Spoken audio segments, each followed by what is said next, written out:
Bismillahirrahmanirrahim. Assalamualaikum warahmatullahi wabarakatuh.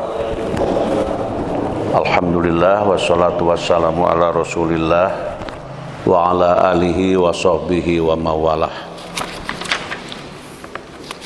Asyhadu an la ilaha illallah wahdahu la syarikalah wa asyhadu anna Muhammadan abduhu wa rasuluh. Allahumma shalli ala sayidina Muhammad wa ala alihi wa sahbihi ajmain. Ada sebuah hadis ini yang menyangkut dengan ayat yang telah kita baca. Pada saat ayat itu turun gitu ya. Kemudian sahabat yang memberi respon ialah Miqdad ini, sekaitan dengan Abu Bakar radhiyallahu an. Maka Nabi membaguskannya, dan di antara kaum muhajirin ada yang memberi saran gitu, dalam dialog. Rasulullah SAW bersabda, "Wahai kaum muslimin, berikanlah saran kepadaku." Jadi Nabi minta saran kepada para jamaah. Nabi mengatakan ini, jadi wahai kaum muslimin, berikanlah saran kepadaku. Nabi mengatakan demikian, tiada lain dimaksudkan untuk mengetahui apa saran kaum Ansor yang merupakan mayoritas muslim pada saat itu. Maka Sa'ad bin Mu'az berkata, "Wahai Rasulullah, seolah-olah engkau memberikan rintangan kepada kami. Demi Zat yang mengutusmu dengan hak, jika lautan ini membentang di hadapan kami, lalu engkau mengarunginya, niscaya kami pun akan mengarunginya bersamamu, dan tidak ada seorang pun di antara kami yang tertinggal. Kami tidak sungkan untuk bertemu musuh esok hari. Kami akan bersabar dalam perang dan kesatria dalam pergaulan. Semoga Allah memperlihatkan aksi sebagian kami kepadamu yang dapat menyenangkanmu. Maka berjalanlah bersama kami di atas berkah Allah." Maka Rasulullah menjadi senang dan bersemangat setelah mendengar ucapan Sa'ad tadi. Pada saat itu sahabat lainnya yang memberi respon ialah Miqdad bin Amr al-Kindi radhiyallahu an, sebagaimana diriwayatkan oleh Imam Ahmad dan Thoriq, atau Ahmad dari Thoriq, yaitu Ibnu Syihab. "Innal Miqdad qala li Rasulillah sallallahu alaihi wasallam yauma Badrin."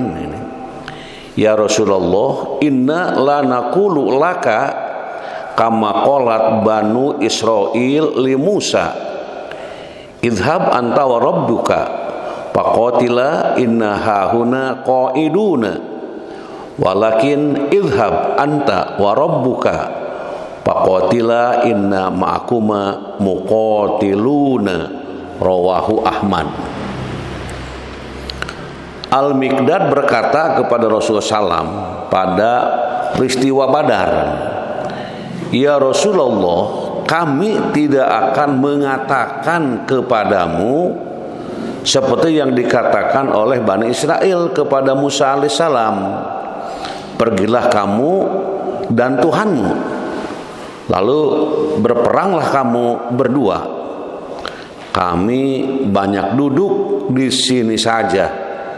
Namun kami mengatakan, pergilah engkau dan Tuhanmu, lalu berperanglah beliau berdua, dan kami bersama kamu dalam berperang."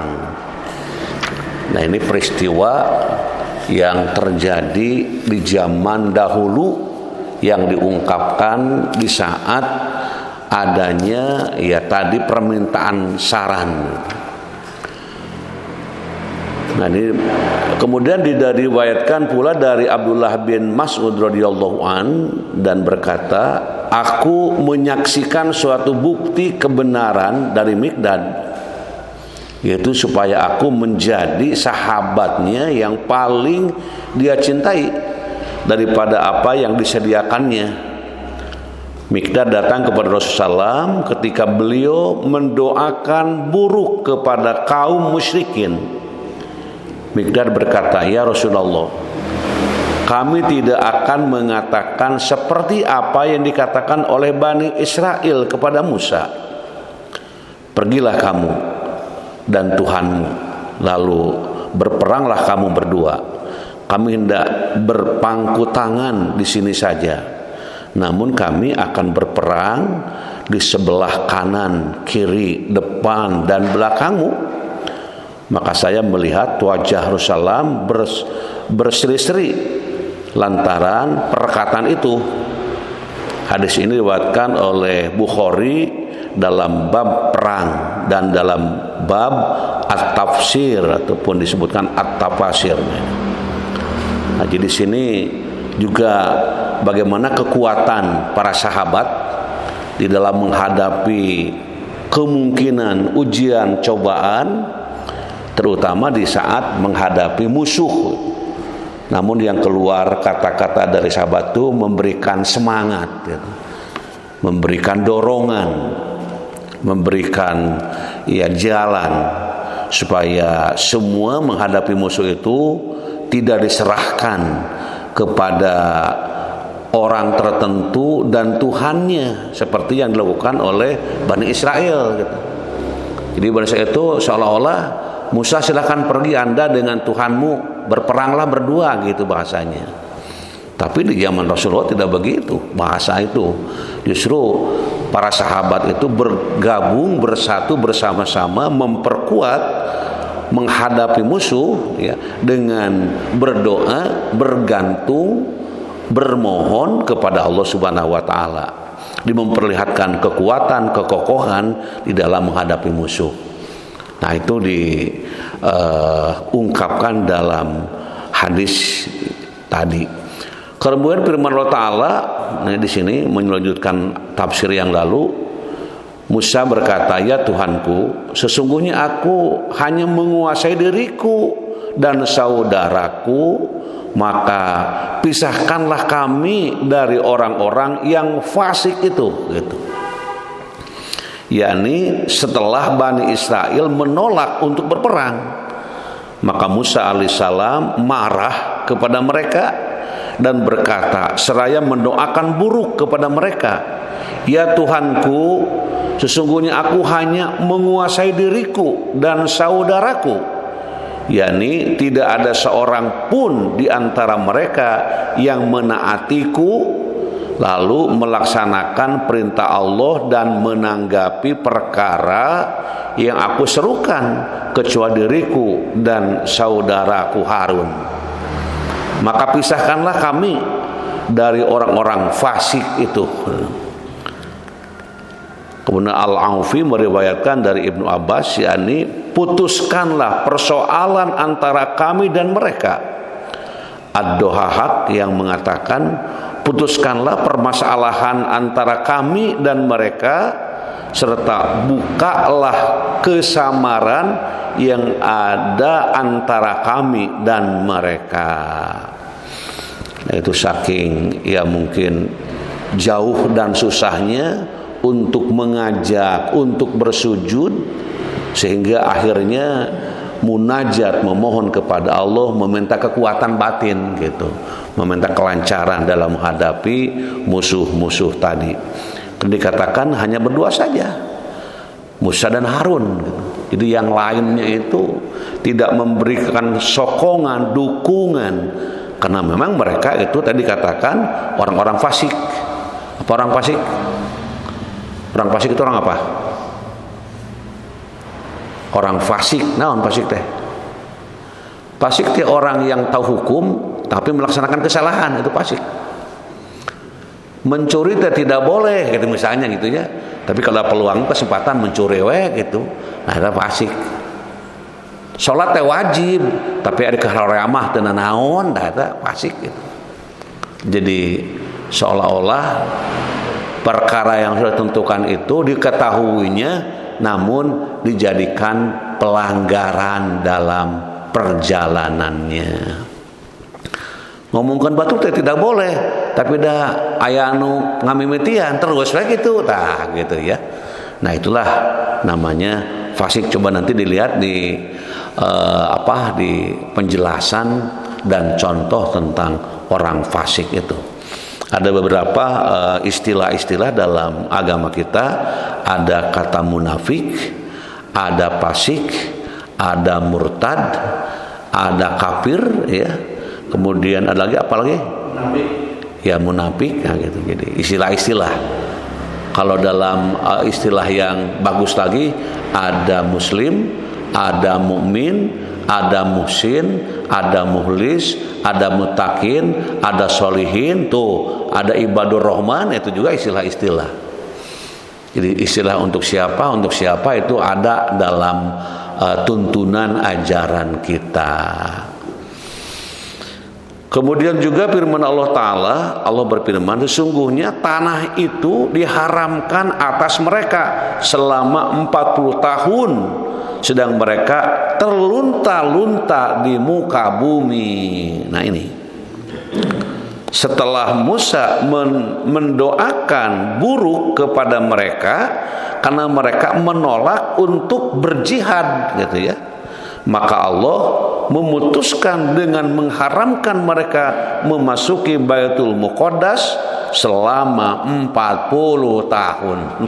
Jadi memang doa seorang nabi itu luar biasa ya. Doa seorang nabi ya, karena hanya berdua di situ yang berdakwah ya, yang saling mengajak untuk kebaikan, untuk menyembah kepada Allah, tapi kebanyakannya mereka ya itu tidak mengikuti ajaran dan tuntunannya, sehingga menyampaikan harapan doa kepada Allah dan akhirnya dikabul doa itu, yaitu mereka diputuskan oleh Allah, maka Allah memutuskan dengan mengharamkan mereka memasuki Baitul Maqdis selama 40 tahun. Mereka terdampar di padang Sahara seraya terus berjalan tanpa arah untuk dapat keluar dari Sahara. Pada saat itu terjadilah beberapa perkara yang menakjubkan dari luar dan luar biasa, seperti awan yang menaungi mereka, penurunan manna dan salwa pada mereka, keluar dan mengalirnya air dari batu dan bercelah ataupun tak bercelah yang mereka bawa di atas kendaraan. Jika Musa memukulnya dengan tongkatnya, maka memancarlah dari batu itu 12 mata air. Setiap suku memiliki mata air sendiri. Dan mukjizat lainnya yang digunakan Allah untuk mendukung kerasulan Musa bin Imran. Jadi diberilah ya keanehan. Mukjizat itu adalah kejadian yang luar biasa, yang tidak seperti biasanya gitu. Itu mukjizat. Seperti tadi tongkat Musa dipukulkan kepada batu, nah dari itu keluar 12 mata air, dan tiap-tiap mata itu mendapatkan atau digunakan atau dimanfaatkan oleh golongan masing-masing yang tidak parabot satu persatu gitu. Itu kenapa mukjizat. Nah itu mukjizat itu diberikan kepada siapa? Kepada Nabi dan Rasul. Kalau kepada orang yang beriman apa? Orang yang beriman ibadah juga diberi kelebihan. Kepada wali apa? Waliullah diberi kelebihan oleh Allah. Namanya apa? Karomah. Karomah itu kelebihan yang di luar kebiasaan diberikan oleh Allah kepada orang-orang yang dijadikan wali oleh Allah. Nah, itu. Siapa wali Allah? Ya siapa saja yang dikehendaki oleh Allah. Kalau orang beriman apa? Saya mah wali lain, nabi lain, rasul lain, tapi saya mah orang yang beriman. Apa itu? Cing, udah kasih paroh deui kumaha. Orang yang beriman juga dikasih. Apa itu? Maunah. Maunah itu sama. Jadi orang yang beriman, benar-benar iman kepada Allah, Allah berikan kelebihan kepada orang itu yang tidak biasanya gitu ya. Dan hanya diberikan orang yang beriman. Dulu ada orang yang kalau mendoakan itu sambil berjalan tapi dikabul. Pak, saya ini mohon doa, sedang memiliki permasalahan yang sangat gencar ini pada keluarga saya, mohon doanya. Ya, kita berdoa kepada Allah. Ayo kita doa, aminkan ya. Doa gitu langsung ya. Kemudian satu juga diijabahnya doa. Kenapa? Karena ketulusan, keimanan seseorang dan diberikan kelebihan kepada orang yang beriman, itu namanya maunah. Kemudian kepada orang yang durhaka pun diberikan. Orang yang durhaka, segala macam, tapi kelihatan sejahtera, bahagia. Bahasa Sundanya, buruk di juru, bro di pantau ngalayah di tengah imah. Namanya apa? Apa? Istidraj. Istidraj itu apa? Sungkunan. Jadi kalau Allah mendengarkan jeritan orang-orang yang durhaka, kepada malaikat itu bilang, ayo kasih aja cepat, kasih cepat. Memangnya maunya mereka begitu. Tapi kalau kepada orang yang beriman, nanti jangan dulu dikasih, biarkan aja. Karena jeritan, rintihan orang yang beriman itu merupakan salah satu hal yang sangat indah didengar di tengah alam ini, masya Allah. Ya. Jadi memang semuanya ada kriteria-kriteria, kelebihan-kelebihan yang diberikan Allah kepada orang-orang yang hidup di alam dunia. Sekalipun dia durhaka, sekalipun dia banyak dosa. Seperti siapa? Seperti mungkin ya Fir'aun mungkin gitu ya. Diberikan kedudukan, jabatan, segala macam. Tapi orangnya durhaka. Iya, gak usah heran. Itulah namanya istidraj atau sungkunan. Siga aya budak minta motor cana waktuna ka bapana ngan ceurik we kira yang motor. Cek bapana teh sok balikan yang motor tah. Ari bisa mamakena. Nah, padahal masih kecil. Nah, itu bukan memberi karena tulus, tapi karena memberi karena jengkel. Namanya apa itu? Sungkunan. Kadang-kadang dalam doa ada, ya Allah, semoga pemberianmu kepada keluargaku jangan jadi sungkunan ya Allah, tapi merupakan rahmat bagi kami ya Allah. Nah, itu doa yang paling indah. Karena boleh jadi ada orang ngomong begini, saya sering berbuat dosa, tapi kok saya itu sejahtera kok. Nah gitu ya. Bahkan saya sebagai pengelola nih misalnya gitu ya, tapi kurang apa saya? Nah, itu hati-hati. Mungkin di situ istidraj ya. Apa istidraj itu adalah ya kejadian yang luar biasa diberikan kepada orang yang durhaka. Kalau calon nabi apa? Kepada calon nabi. Kejadian yang diberikan kepada calon nabi. Ada itu istilah yang diberikan kehebatan, keunikan kepada calon nabi. Apa? Kurang jelas naon? Mujizat mah pun tadi teh keur nabi eta mah calon acan jadi nabi. Can jadi nabi budak keneh gitu nya. Sudah ada kelebihan. Namanya apa? Namanya irhas. Irhas itu kejadian luar biasa. Nanti cek lagi ya. Pak Iwan itu irhas ya. Istilah munafik tadi istilah apa?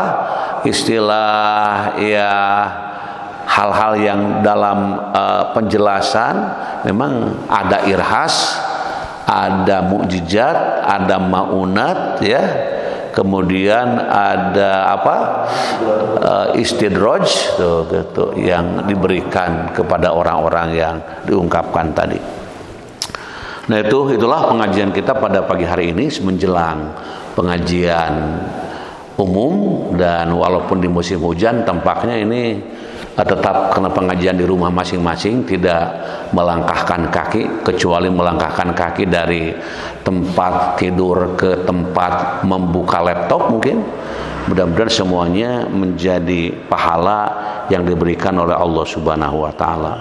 Allahumma rzuqna ilman nafi'an wa rizqan wasi'an wa syifaan min kulli da. Allahumma yassir umurana Allahumma faqihna fid din waghfir lana wa liwalidaina warhamhuma kama rabbayana shigoro rabbana hab lana min azwajina wa dzurriyyatina qurrata a'yun waj'alna lil muttaqina imama rabbana atina fid dunya hasanah wa fil akhirati hasanah wa qina adzabannar wa adkhilna jannata ma'al abror ya aziz ya ghafar ya rabbal alamin subhana rabbika rabbil izzati amma yasifun wa salamun alal mursalin walhamdulillahi rabbil alamin. Subhanakallahumma wa bihamdika asyhadu an la ilaha illa anta astaghfiruka wa atubu ilaik. Wassalamualaikum warahmatullahi wabarakatuh.